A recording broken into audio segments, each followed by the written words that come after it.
Lo que creemos e incluso lo que sentimos. Es la era de las amenazas híbridas. Ciberataques, incendios provocados en almacenes, interferencias en el GPS, vemos cómo cortan los cables. Este tipo de ataques contra nosotros están aumentando. Su objetivo es crear tensión en nuestras sociedades y debilitar la confianza en las decisiones de nuestros gobiernos. Impactan directamente en la seguridad nacional y en el bienestar de los ciudadanos. En tu propio bolsillo u ordenador.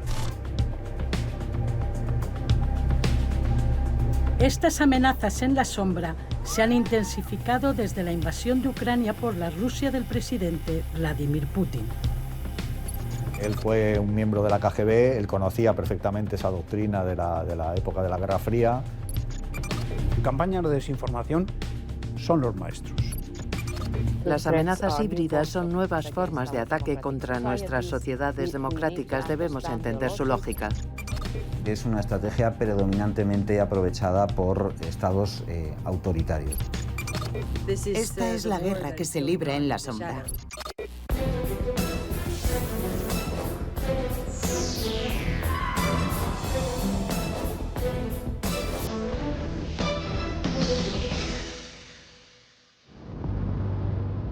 Sabotajes, incursiones con drones, desinformación, migración instrumentalizada, ciberataques o injerencia en elecciones. Son nuevas y viejas formas de ataques que se desarrollan sin tregua por tierra, mar, aire y en las pantallas, en el ciberespacio. Las sociedades de todos nuestros países deben adoptar una mentalidad de guerra, porque el objetivo de estos ataques híbridos no son nuestros soldados, sino nuestra infraestructura energética, nuestros ciudadanos, nuestras empresas, nuestras vías férreas y nuestra forma de pensar. Combinan toda clase de instrumentos, no solo el militar, también la presión económica, la presión diplomática, los ciberataques, las campañas de desinformación, la energía, la limitación de acceso a los recursos naturales o agrícolas, combina muchísimas cosas. Quieren lograr objetivos políticos siempre en lo que denominamos los militares la zona gris, sin pegar un tiro. No buscan visibilidad, buscan impacto y juegan con fuego. Son las piezas de un tablero que opera en silencio.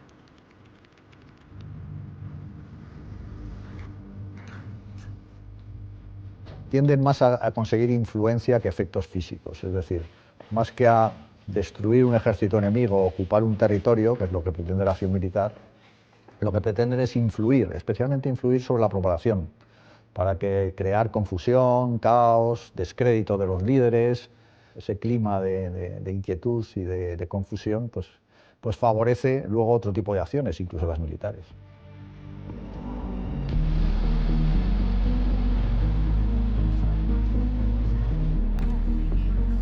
Desgastan a las sociedades. Su campo de batalla no son los frentes, ni tanques ni misiles. Son narrativas, percepciones, flujos financieros, algoritmos para generar ansiedad y miedo.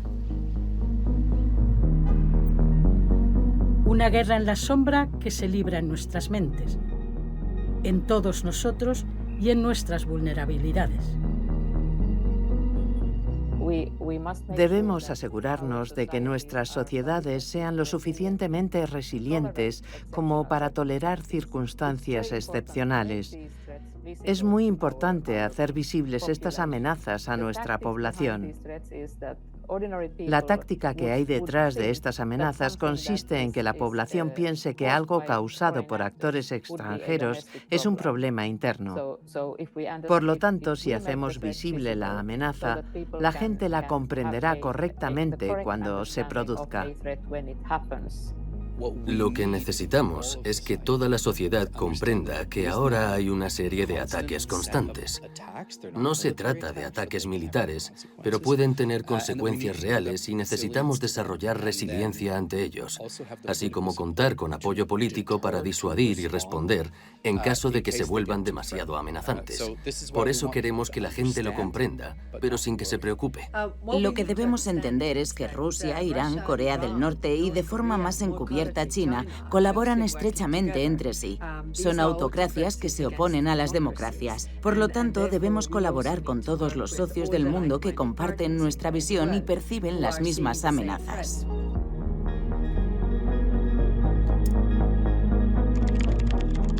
No se trata de destruir al enemigo, sino de dividirlo y de polarizarlo. Las armas del presente no vuelan, se conectan, no explotan, se extienden, destruyen certezas. La clave no es convencer, sino enfrentarnos.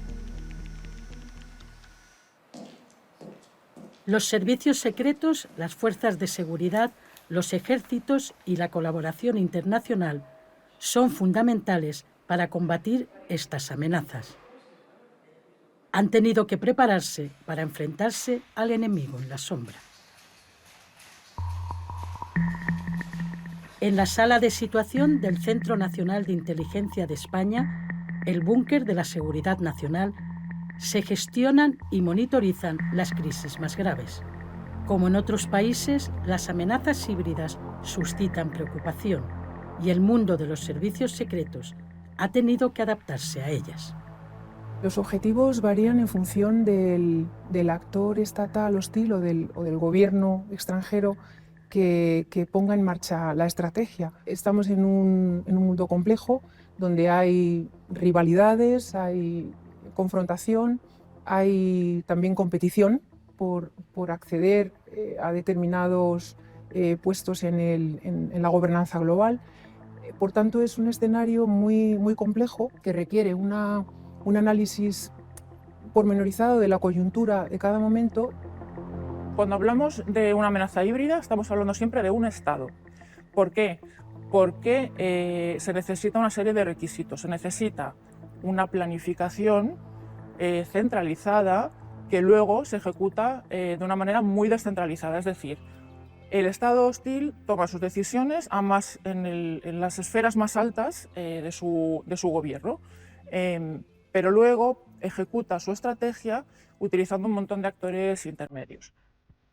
Hay una planificación detrás por parte de un Estado que tiene un objetivo muy claro en términos de avance en la escena geopolítica, geoeconomía, rivalidad con otros estados o incluso competencia en términos de acceso a recursos críticos, etc.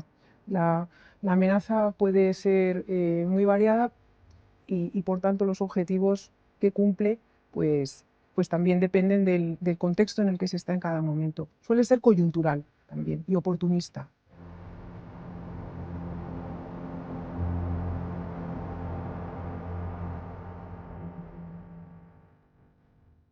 ¿Se puede decir entonces que las amenazas híbridas las utilizan los estados más autocráticos? Eso es totalmente correcto. Y la razón fundamental, diría yo, que es que un Estado autocrático teme la expansión de los valores democráticos, porque al Estado autocrático lo que le interesa es sobrevivir. Entonces, los valores democráticos, nuestro Estado de Derecho, para ellos es un riesgo, porque va en contra de su propia supervivencia. Por eso, en sus narrativas, en su propaganda, en todas las acciones que desarrollan, siempre tienen en mente que su objetivo tiene que ser debilitar el Estado de Derecho, debilitar la sociedad democrática, que la sociedad democrática termine teniendo miedo de sus propias instituciones o al menos que no confíe en ellas.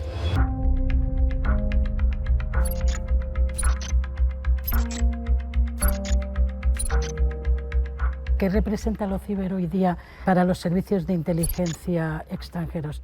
Los ciberataques son una parte fundamental para ellos. La parte ciber es muy importante porque les facilita fundamentalmente tres cosas. Una de ellas es la negación plausible, Es decir, es muy difícil decir, apuntar con certeza mediante la vía técnica, decir quién está detrás, atribuir el ataque.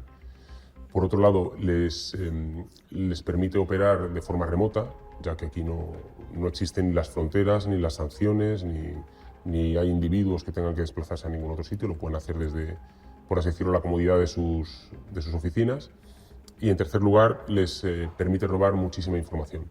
Un ciberataque no es más que eso, que una película de espías, pero con otros medios y con otras herramientas.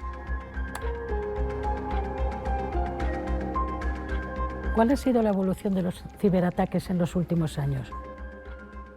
Han aumentado mucho en complejidad, eso está clarísimo, y también el hecho de tener ahora mayores mecanismos de detección, la ciberseguridad ha cambiado muchísimo en los últimos 10 años, pues el disponer de más herramientas de detección, de centros de operaciones de ciberseguridad, es decir, el tener más controladas nuestras redes les ha obligado a salirse un poco de ellas. Hoy en día atacan sobre todo servicios en la nube, generalmente menos monitorizados y porque ya dentro de las redes propias de los organismos se mueven con mucha más dificultad.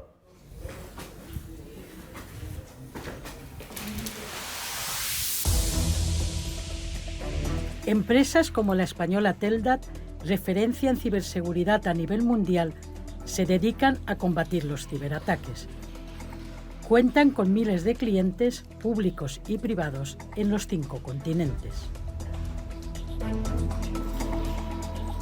Analizan de forma constante los ciberataques que reciben y les hacen frente con los antídotos necesarios.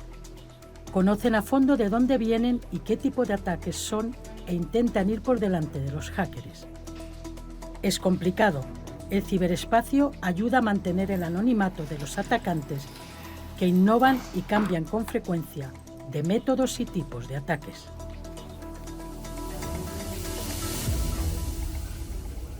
Vivimos en un mundo hiperconectado. O sea, ahora los propios coches ya están conectados para actualizaciones de mapas. Tenemos ascensores que ya el mantenimiento se está haciendo en remoto. Temas de cámaras inteligentes. Cada vez esos dispositivos pueden ser hackeados por un gobierno extranjero. Las organizaciones empiezan a tomar conciencia, empiezan a invertir en tecnología que les ayude a proteger tanto a sus propios empleados o a nivel de ciudadano, en el caso de las administraciones públicas. Aquí lo que estamos viendo es un listado ordenado por tiempo de los ataques que estamos ahora mismo bloqueando en tiempo real dentro de las redes de nuestros clientes. Este ataque empezó a suceder el año pasado, viene de un grupo de hackers que se llama Romcom, que es un grupo ruso. Es un ataque que va dirigido a un software que utilizamos prácticamente todos, que es el Firefox, es el navegador Firefox. Y cuando el ataque se produce y nosotros lo detectamos, sabemos automáticamente en qué cliente se está produciendo el ataque, cuál es el servidor que está sirviendo ese malware o ese ataque. Lo que hacen los atacantes es elegir un software que esté muy utilizado para que su ataque tenga tenga la mayor efectividad posible. A muchas empresas al mismo tiempo y de muchos tipos, tanto públicas como privadas, grandes, pequeñas, que se dedican a una vertical o a otra. O sea, cualquier tipo de empresa es un posible objetivo de este ataque. Si nos vamos a Rusia por allí, estamos viendo que hay, creo que había 952 IPs, y cada una de estas IPs puede tener uno o varios ataques. Es decir, pueden ser servidores que están sirviendo uno o más de uno archivos maliciosos. En Europa hay mucho rojo, pero los países más activos habitualmente son, países que están en el este, ¿no? China, por ejemplo, es uno de los más activos. Ahí vemos 3.000 y pico IPs con malware. Y en Rusia que vemos alrededor de unas 1.000 IPs con malware. Son habitualmente los países más activos dentro del tema de ciberseguridad. ¿Cuáles son los grupos de hacktivistas que más están atacando a países europeos? Nosotros los que más estamos detectando son Romcom, que es un grupo de hackers ruso que ataca a todo tipo de instituciones, tanto públicas como privadas. Utilizan ataques más o menos genéricos, en este caso, a aplicaciones que utiliza todo el mundo, incluso particulares, y que por estar tan utilizadas suelen tener más éxito porque hay mucha más gente que es susceptible de recibir ese ataque. Este tipo de atacantes tienen muchísimos objetivos y van a todo lo que puedan. Entonces, como hay tantos posibles objetivos, es mucho más complicado detener ese ataque.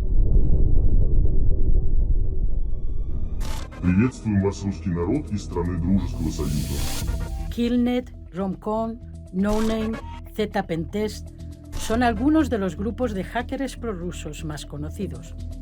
Sus canales están en Telegram. Son hacktivistas a favor del Kremlin o tienen relación directa con el régimen ruso, no siempre fácil de probar. Cada día son más activos y audaces. Sus canales están plagados de propaganda rusa y atacan a países europeos. Cuando pensamos un activista, pensamos que es un chaval de 16 años con una camiseta negra desde el dormitorio de la universidad. Es rotundamente falso. Los ciberdelincuentes son organizaciones, son empresas. Siempre pensamos que los mayores ciberdelincuentes están en Rusia y en China, que sí, hay muchos grupos que están identificados, pero está mucho más distribuido de lo que a nosotros nos gustaría pensar.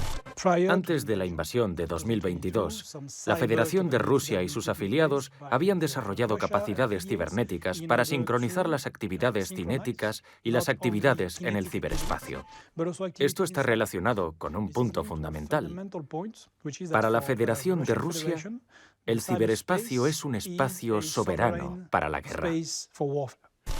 La tarea principal de los hacktivistas no consiste en obtener acceso y permanecer inadvertidos durante mucho tiempo, sino en actuar con rapidez, causar impacto, interrumpir el acceso a los recursos y difundirlo ampliamente. Se coordinan en diversas plataformas muy populares, especialmente en los canales de Telegram, donde organizan la financiación y la selección de objetivos.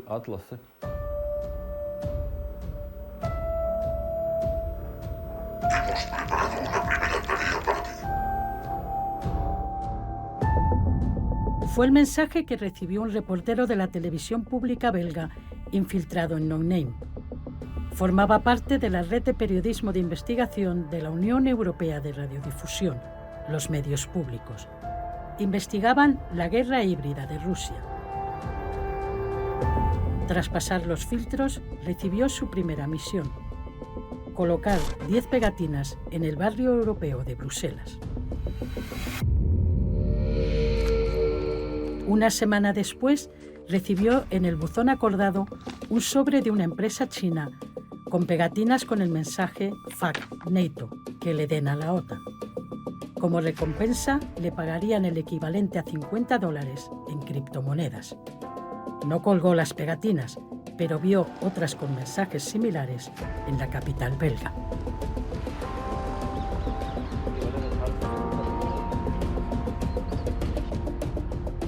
Los países de la OTAN expulsaron a decenas de supuestos diplomáticos rusos que en realidad estaban llevando a cabo actividades de inteligencia.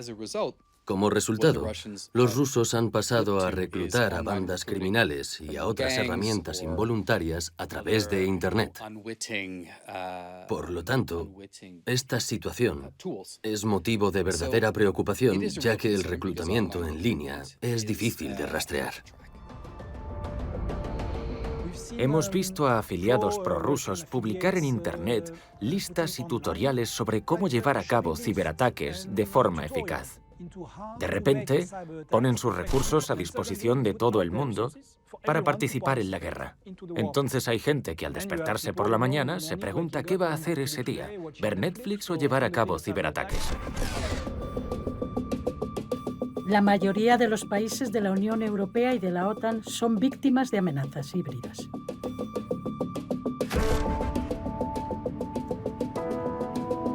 Los reporteros de la red de investigación de los medios públicos europeos analizaron cerca de 80 incidentes vinculados a Rusia en 2024 y revelaron que más de 60 de ellos podían clasificarse como acciones híbridas rusas, sospechosas o confirmadas. Cuando se adoptan estrategias híbridas, todo puede convertirse en un arma. Esta es una idea fundamental. Incluidos actores interpuestos. Y entre esos actores interpuestos, a veces hay grupos y organizaciones criminales. Igual que hay posibles actores terroristas, empresas de seguridad o empresas militares privadas, y otra serie de estructuras.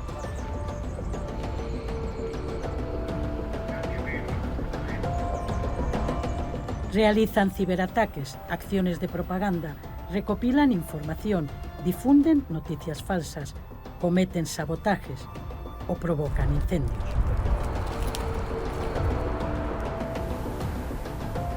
Los llamados agentes desechables o de bajo nivel van en aumento. Se les subcontrata para estos trabajos y se les paga por tarea. Pueden ser autónomos o parte de organizaciones criminales y actuar en cualquier lugar.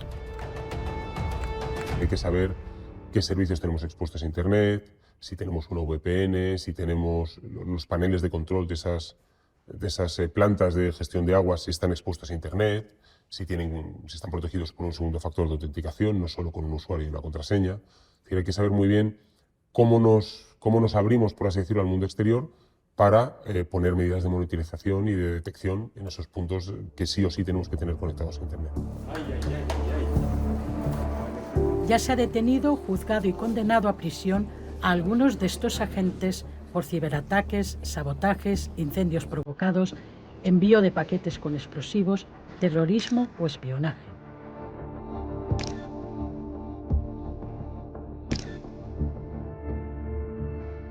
Se les suele pagar en criptomonedas y en ocasiones están coordinados por rusos vinculados a sus servicios de inteligencia. Una de las modalidades clásicas de las amenazas híbridas es utilizar lo que se llama proxies, es decir, grupos terceros que llevan a cabo acciones en tu nombre, lo cual evita que lleves a cabo tú esas acciones, ¿no? Entonces, a la hora de saber quién está detrás de eso es mucho más difícil. Es bastante frecuente y no lo hace solo Rusia. Es una manera de quitarse de en medio, quitarse la atribución, decir, yo no he sido, ha sido una acción criminal que ha sido llevada a cabo por este grupo. No son profesionales de inteligencia, son más fáciles de detectar y pueden cometer errores y causar víctimas.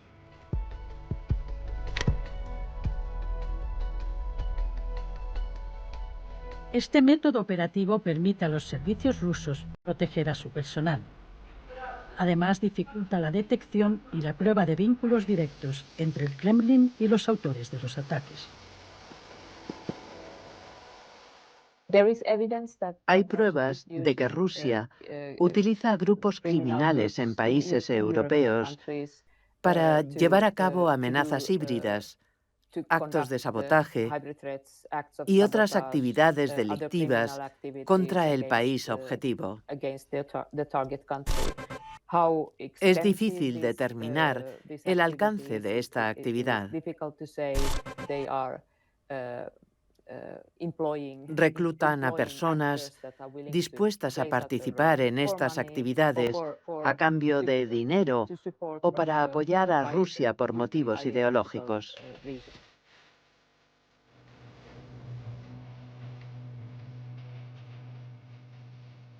En julio de 2025, las fuerzas de seguridad de 12 países asestaron un duro golpe a la red de ciberdelincuencia prorrusa No Name. La operación, conocida como Eastwood, se llevó a cabo de forma conjunta y simultánea a nivel internacional. Fue coordinada por Europol y Eurojust, liderada por España y con apoyo de la Agencia de la Unión Europea para la Ciberseguridad. Se desconectaron más de un centenar de sus servidores en todo el mundo y la mayor parte de su infraestructura principal. Se realizaron 2 detenciones, más de una veintena de registros domiciliarios y se dictaron 7 órdenes de arresto.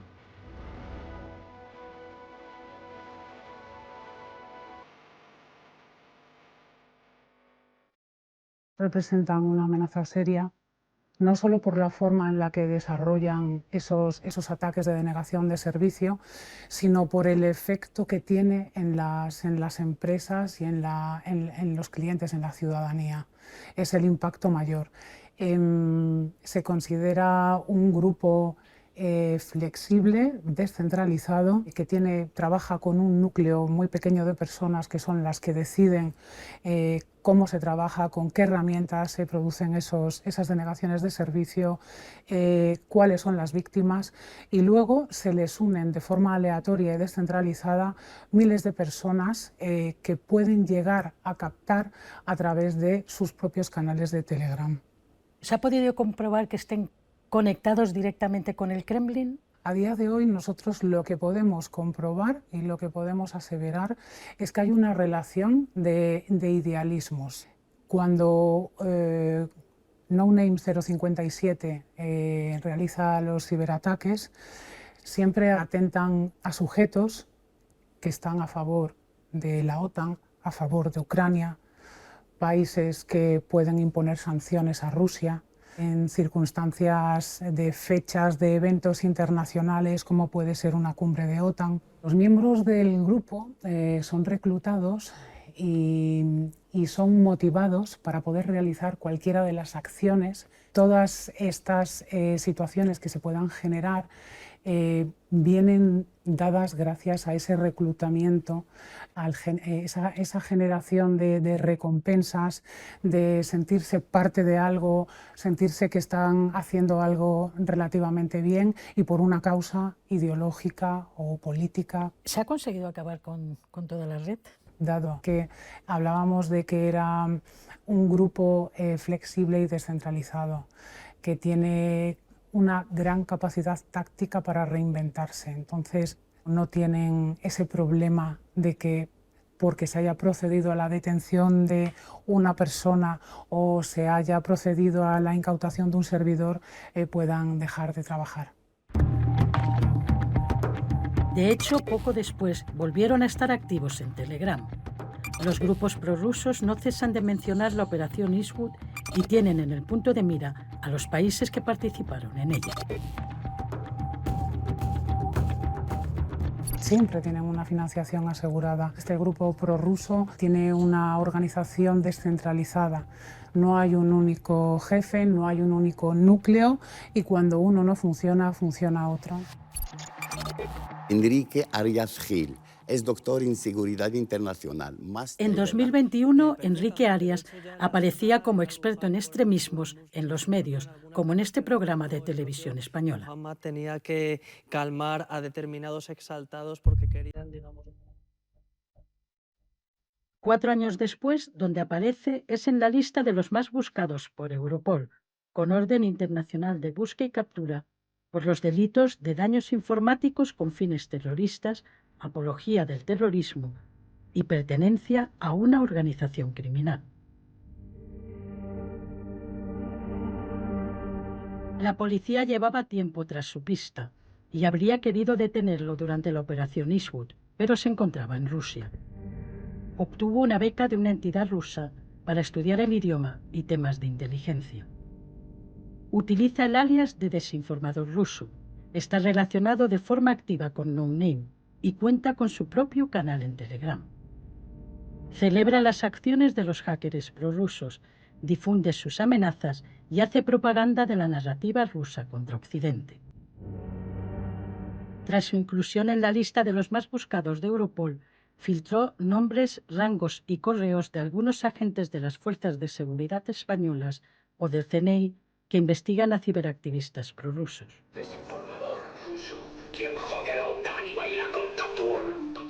Tenemos que actuar con rapidez para exigir responsabilidades a estos delincuentes, ya que se trata de delincuentes de poca monta a los que se recluta para cometer estos actos.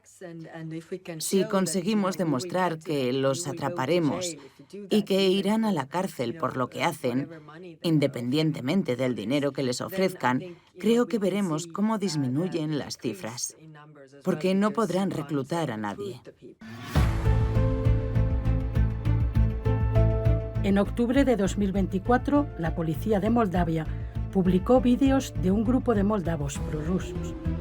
Estaban siendo entrenados por instructores extranjeros relacionados con el grupo de mercenarios rusos, Wagner. El entrenamiento incluía tácticas de desestabilización y provocación, manejo de armas y uso de drones con explosivos o dispositivos incendiarios. Coincidió con el referéndum sobre la adhesión del país a la Unión Europea. A veces podemos rastrearlos hasta los líderes políticos de un país. Otras veces es muy difícil. Y esto también beneficia a quienes utilizan estas herramientas, ya que no hay atribución. Esto complica nuestras contramedidas. No podemos imponer sanciones ni declarar quién es el responsable, por lo que favorece al adversario y genera inseguridad.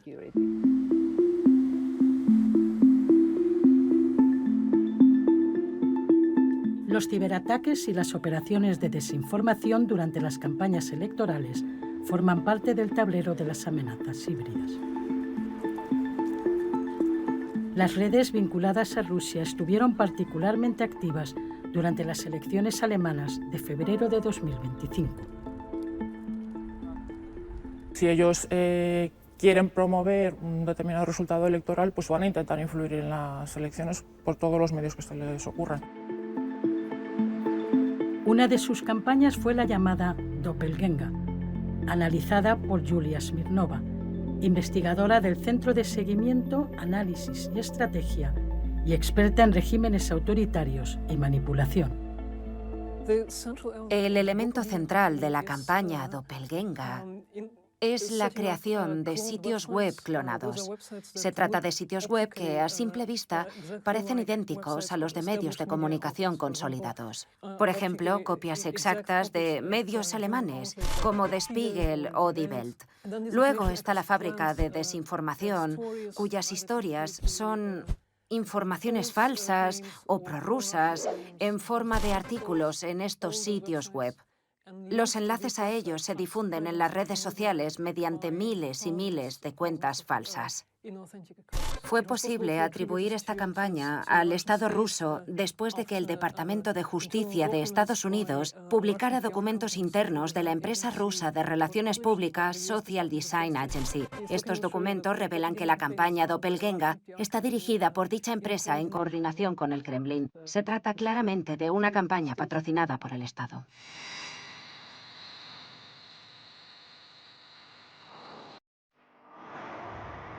También hubo campañas para desacreditar a candidatos conservadores de la CDU y apoyar a la ultraderechista Alternativa para Alemania. Lanzaron mensajes como que Alemania planeaba importar 1,9 millones de trabajadores kenianos.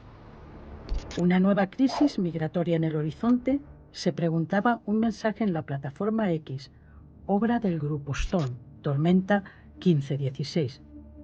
También publicaron que Alemania reintroduciría el servicio militar obligatorio para una misión en Europa del Este.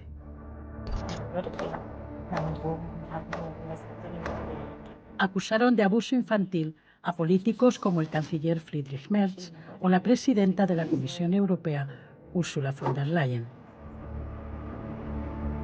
Compartieron vídeos falsos o manipulados con inteligencia artificial en una campaña estrechamente vinculada a la Fundación Rusa para combatir la injusticia.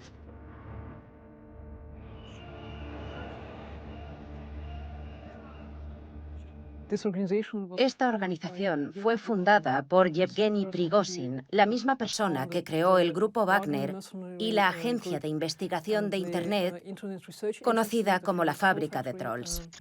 Ahora, Prigozhin ha fallecido, pero la organización sigue activa y lleva a cabo diferentes campañas de influencia encubiertas. Intentan amplificar temas como la migración o diferentes narrativas negativas sobre la economía, pero de forma exagerada. Difunden el mensaje de que Alemania está al borde del colapso económico. También difunden historias falsas sobre delitos cometidos por refugiados y migrantes.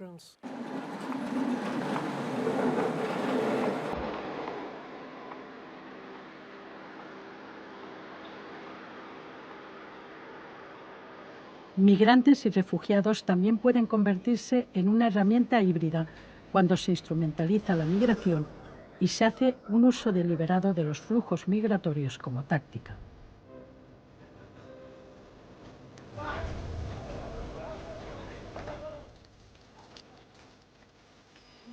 Dirigentes de la Unión Europea y de la OTAN acusaron a Rusia y a Bielorrusia de utilizarla para desestabilizar a países europeos y poner en entredicho la estrategia comunitaria para el control fronterizo. Se instrumentalizaron a los migrantes en nuestras fronteras y en las de Finlandia. Sabemos que la operación fue organizada por Rusia y que en nuestras fronteras está organizada por Bielorrusia. Por tanto, tenemos que destinar gran parte de nuestros esfuerzos y recursos financieros a esa frontera. Esto significa que dedicamos muchos de nuestros recursos a un solo punto. Un Estado hostil sí puede utilizar la inmigración y la puede instrumentalizar, es decir, que la puede incorporar en su propaganda y en su caja híbrida. Por ejemplo, podría decir, pues este actor, este Estado democrático está actuando mal porque no acoge adecuadamente a la población inmigrante, en fin, que lo utilizaría como parte de su narrativa y de su propaganda.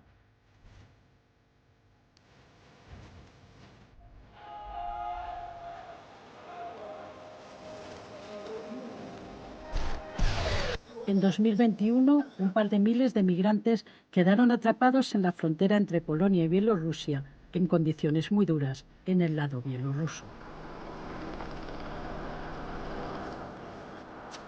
Intentaron abrirse paso a la fuerza, mientras los guardias polacos lo impedían.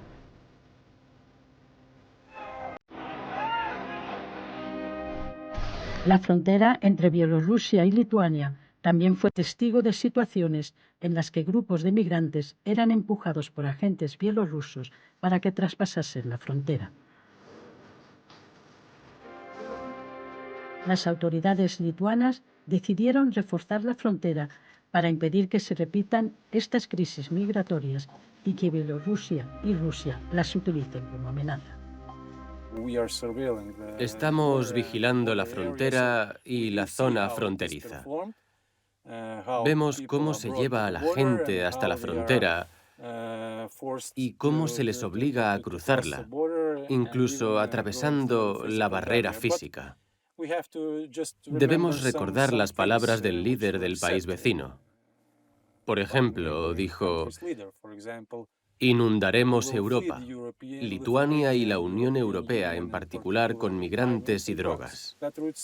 Esa ruta comienza en Moscú, después suele pasar por Minsk y desde allí se distribuye a los 3 países comunitarios, Polonia, Lituania y Letonia.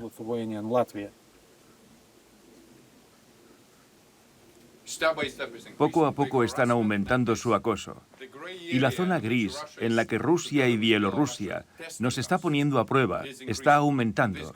Y de hecho se está expandiendo cada vez más. Están buscando cuáles son los límites. ¿Cómo vamos a reaccionar, Lituania o la OTAN?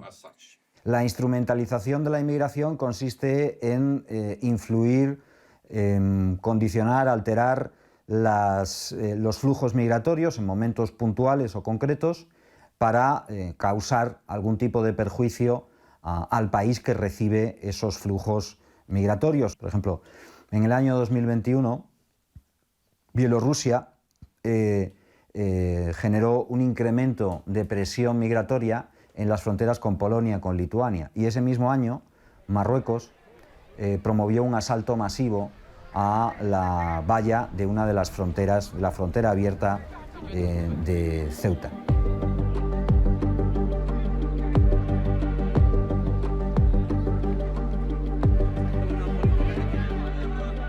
Las fronteras externas de la Unión son así un punto caliente de esta guerra en la sombra, utilizadas como presión por los vecinos que nos rodean.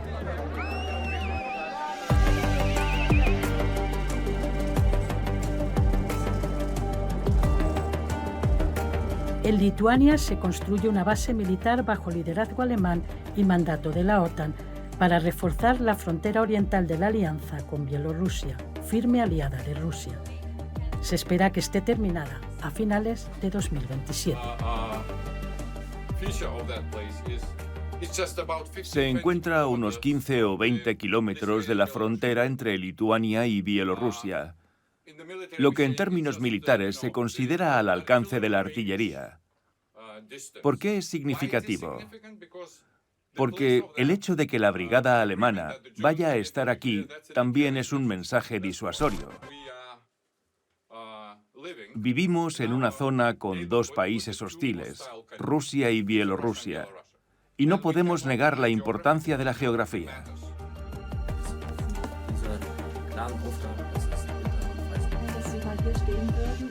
Nací y crecí en el oeste de Alemania y estaba muy agradecido de que los aliados occidentales protegieran la frontera alemana de cualquier otra agresión.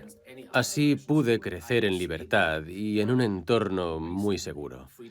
Ahora creo que también los alemanes deben corresponder a nuestros actuales aliados del este, en este caso a nuestros compañeros soldados lituanos.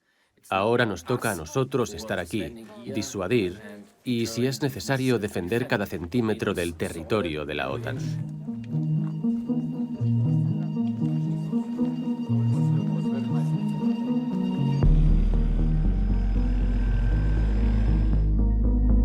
Desde el inicio de la guerra en Ucrania, la OTAN ha reforzado su presencia en su flanco oriental. Ha desplegado grupos de combate multinacionales en Bulgaria, Estonia, Hungría, Letonia, Lituania, Polonia, Rumanía y Eslovaquia.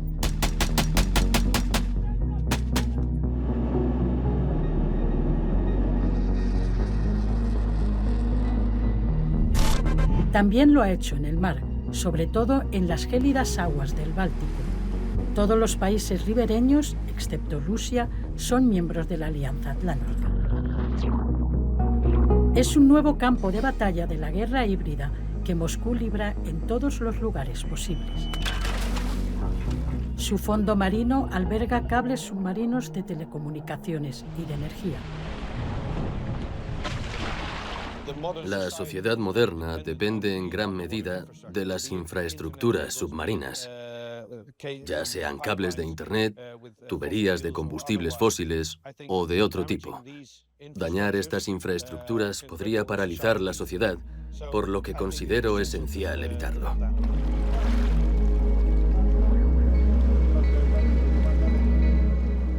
Los cables submarinos se rompen constantemente, de media entre 2 y 4 cada semana en algún lugar del mundo.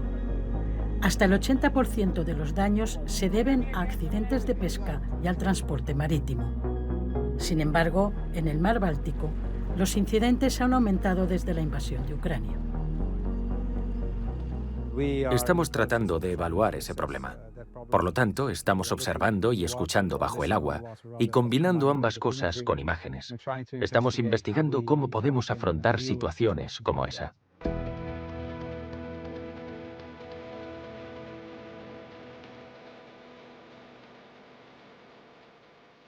En diciembre de 2024, comandos finlandeses abordaron un petrolero que transportaba crudo ruso bajo pabellón de las Islas Cook.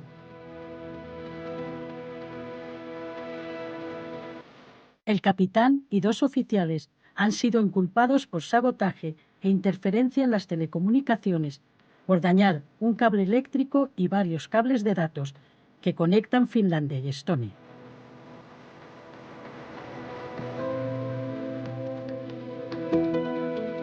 Un mes antes, un barco chino que llevaba fertilizante ruso fue sospechoso de haber cortado un cable de telecomunicaciones que enlazaba Lituania y Suecia.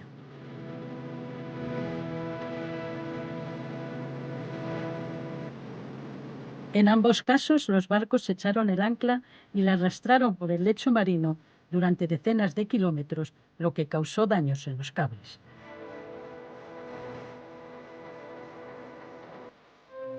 Para Michael Higmans, experto neerlandés en seguridad de fronteras marítimas, esta actuación no es propia de los hombres de la mar. Ningún marinero echará el ancla por accidente. aunque siempre puede producirse un fallo, pero nunca la arrastrará por el fondo del mar durante cientos de kilómetros.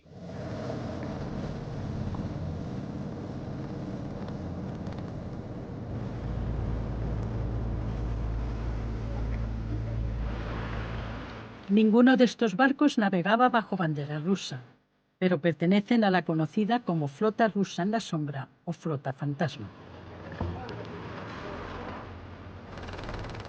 Se trata de viejos buques usados por Rusia para exportar su petróleo y otros bienes bajo banderas de terceros, eludiendo las sanciones occidentales.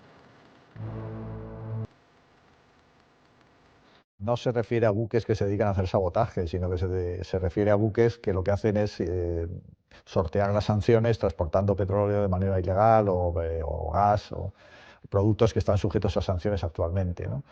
¿Que puede haber buques civiles que en un momento dado sean capaces de llevar a cabo estas acciones? Sí. China también los utiliza mucho en el mar del sur de la China.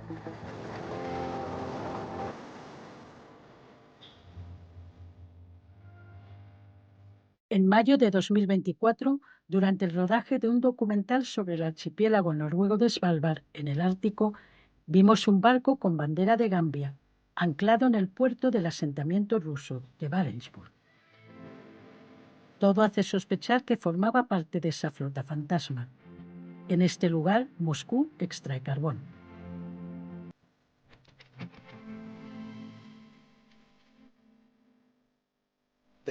Seguirán presionando hasta que se les detenga. Saben que nos resistiremos a tomar medidas contra un barco que arrastre un ancla por el océano o por el fondo del mar Báltico, si no hay una certeza del 100%, como en un juicio penal, de que lo han hecho. O si se trata de un barco con bandera de algún país africano. Todas estas son cosas que hacen para evitar que se les atribuya la responsabilidad. La infraestructura estratégica del mar Báltico es objetivo perfecto. Cualquier interrupción grave podría provocar el descontento de la población, uno de los fines de las amenazas híbridas. Es preciso abordarlas de forma colectiva. Nuestra respuesta debe ser asimétrica, ya que no somos actores hostiles. Estamos protegiéndonos y construyendo todo dentro del Estado de Derecho. Es muy importante que tengamos libre tránsito por los mares. Es algo que también debemos valorar.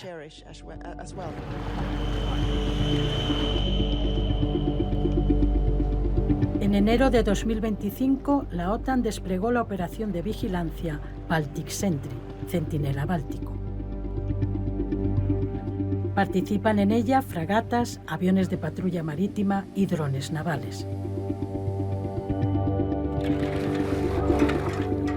El objetivo es identificar actividades sospechosas y disuadir de posibles actos hostiles o de sabotaje que puedan afectar a la infraestructura crítica. No hay ningún caso de arrastre de ancla después de eso, y ahora el problema son los ataques con drones y contra los aeropuertos en nuestro espacio aéreo. Por lo tanto, creo que se trata exactamente de eso. Hay una nueva vulnerabilidad.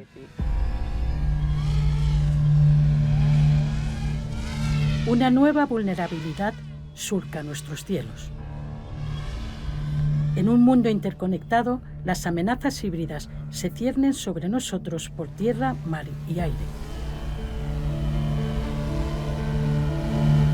Los drones sobrevuelan nuestro espacio aéreo. Cada vez hay más. Observan, sondean las defensas, desestabilizan, vigilan, provocan alarma en infraestructuras críticas.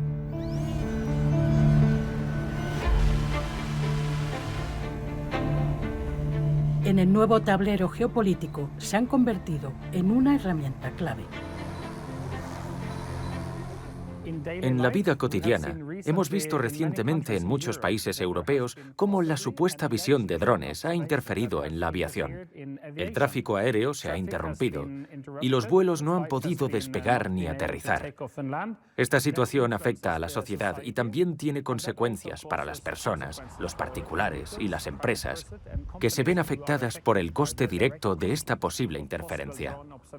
Polonia ha tenido incursiones de drones, Dinamarca ha tenido incursiones de drones que nadie reclama como propios, pero que evidentemente los drones que han quedado, que no han sido totalmente destruidos, son drones modelos iraníes que fabrican los rusos, que ahora mismo esos drones vienen sin armas, o sea, vienen sin explosivos, son drones que no tienen más peligro que te caigan encima o choquen contra un edificio. En el caso de Bruselas, pues no se puede descartar el origen de esa operación, que la haya llevado a cabo un Estado de forma directa, que haya contratado a un colectivo criminal para llevarla a cabo, porque no se puede descartar tanto que cuente con agentes en el propio terreno que pudieran llevarla a cabo, como el directamente pues, recurrir a esas redes de delincuencia para que ejecuten la acción. Porque al fin y al cabo lo que se pretendía es la disrupción, es esa guerra híbrida.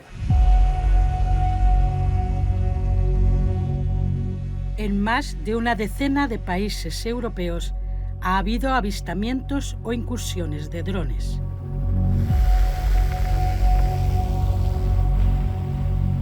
Se están movilizando efectivos, se realizan entrenamientos y adoptan contramedidas. La ventaja más importante es que no tienes una persona a bordo. Es decir, una operación que lances con un dron es muy difícil que genere bajas si no quieres utilizarlo a título de arma. En segundo lugar es el coste. Es mucho más barato un dron que una plataforma tripulada. Otro tercer factor también muy importante es el de la atribución. Es decir, un dron volando, si lo acabas de comprar en cualquier mercadillo, es inidentificable. Con los sistemas no tripulados se pasa del delito como servicio al delito a distancia, ya que básicamente se puede estar en otro lugar y cometer los delitos. Los drones se han integrado en la sociedad no solamente para uso recreativo, sino y especialmente para uso profesional. Esta proliferación de drones evidentemente trae consigo lo que se conoce como el doble uso, es decir, un bien que se ha construido para una finalidad correcta o para una finalidad profesional puede ser utilizado por los grupos criminales para cometer delitos o para conseguir sus objetivos. Las fuerzas de seguridad y los ejércitos de los países europeos están en alerta y se preparan conjuntamente para enfrentar esta nueva amenaza. En octubre de 2025 se celebraba en España el ejercicio Atlas 25 contra drones. 3, 2, 1... En los últimos años se ha visto que es una constante en todos los conflictos el empleo de este tipo de sistemas y tienen un potencial peligro tanto para las fuerzas propias como para escenarios de guerra híbrida. España colabora con otros países aliados, de hecho ahora mismo tenemos personal desplegado en Eslovaquia y en Letonia, trabajando 24/7 junto con otros países aliados con equipos portátiles contra sistemas aéreos no tripulados. La colaboración policial internacional es fundamental porque al final las amenazas actuales son de carácter global. Cuando hablamos de transnacionalidad o globalización de la criminalidad, también nos estamos refiriendo al uso de drones, a la amenaza de los drones. Han pasado de ser juguetes a ser armas decisivas. Son baratos, accesibles y difíciles de detectar. Su pequeño tamaño y su silencio los hacen ideales para infiltrarse y realizar espionaje industrial o vigilancia encubierta.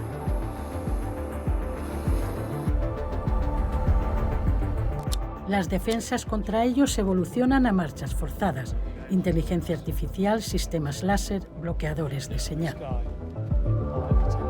La industria y la investigación son fundamentales. Ya está en marcha el programa europeo Eurodrone, al que contribuye la empresa española Sener.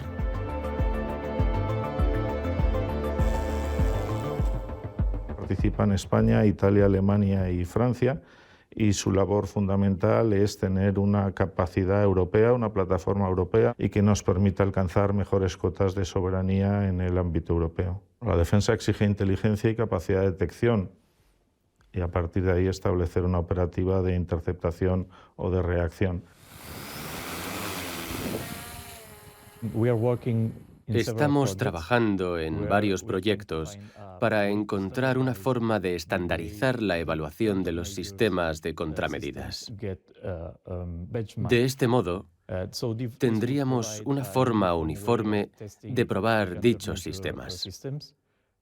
Así, nuestros países miembros dispondrían de información más objetiva y detallada sobre el funcionamiento de estos sistemas.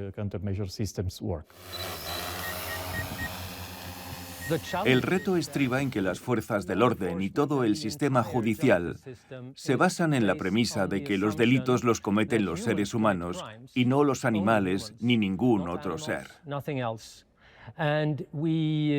Con la llegada de los sistemas autónomos, podría resultar difícil atribuir la responsabilidad a una persona concreta y, por supuesto, los delincuentes podrían aprovecharse de ello.